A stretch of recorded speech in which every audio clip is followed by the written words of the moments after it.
গৃহবধূর অস্বাভাবিক মৃত্যুর ঘটনার কারণকে কেন্দ্র করে বচসা, শেষে ঘটল হাতাহাতির মতো ঘটনা। বুধবার জলপাইগুড়ি মর্গে ঘটে যাওয়া ঘটনায় হতবাক প্রত্যেকে। শেষে খবর পেয়ে কোতোয়ালি থানার পুলিশের হস্তক্ষেপে পরিস্থিতি স্বাভাবিক হয়। জানা গিয়েছে মৃত গৃহবধূর নাম ঝর্ণা খাতুন। এদিকে এই মৃত্যুর ঘটনার জন্য ঝর্ণা খাতুনের স্বামী ওসমান আলীকে দায়ী করে কোতোয়ালি থানায় লিখিত অভিযোগ দায়ের করা হয়েছে পরিবারের পক্ষ থেকে। পুরো ঘটনা তদন্ত শুরু করেছে পুলিশ। জলপাইগুড়ি সদর ব্লকের কাঁদোবাড়ির নামাজিপাড়ার বাসিন্দা ওসমান আলীর সাথে প্রায় 19 বছর আগে বিয়ে হয় রাজগঞ্জ ব্লকের মাহানপাড়ার বাসিন্দা ঝর্ণা খাতুনের। তাদের 2 সন্তান রয়েছে, কিন্তু অভিযোগ ওসমান আলীর অন্য এক মহিলার সঙ্গে সম্পর্ক থাকার কারণে পরিবারে অশান্তি লেগেই থাকতো। এদিন ঝর্ণা খাতুনের মা ফয়জান্নেসা খাতুন জানিয়েছেন তার ঘটনার জন্য দায়ী ওসমান নিজেই। এদিন সকালে মৃত্যুর ঘটনার খবর পেয়ে মেয়ে শ্বশুর বাড়ি যান পরিবারের প্রায় সকল সদস্যরা, কিন্তু সেখানে গিয়ে জানতে পারেন মৃতদেহ মর্গে নিয়ে আসা হয়েছে। ঝর্ণার কাকা মুজিবুর রহমান বলেন মেয়ের শ্বশুর বাড়িতে তখন কেউ ছিল না, মর্গে এসেও তাদের দেখা যায়নি। পরে তারা এসে গন্ডগোল এবং হাতাহাতি শুরু হয়।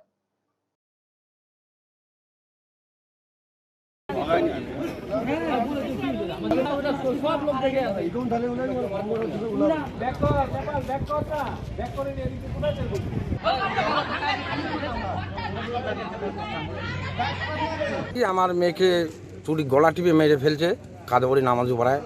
ওখান থেকে তো আমরা যাওয়ার সময় দেখতেছি বডি নিয়ে আসতেছে। তো বলছি যে মারছে ফাঁসি, ওরা বলছে ফাঁসি দিয়ে মারা গেছে, কিন্তু আমরা দেখতেছি গলা টিপে মারছে, গলাটা ফুলে গেছে পুরা। তো বলছি যে এটা কি কিছু হতো? হ্যাঁ, অশান্তি শুনছি কিছুদিন আগে একটা অন্য বউর সঙ্গে ভাব আছে। কার কার? ওই যে আমার জামাইটার। তো বলছি যে এখন আমরা ভালোটা চাই, সুবিচার চাই। আমার ভাই থেকে কি করে গলা টিপে মারলো, ওরা জন্য এত তিতা হয়েছে, মনে তিতা অশান্তি লাগেছে।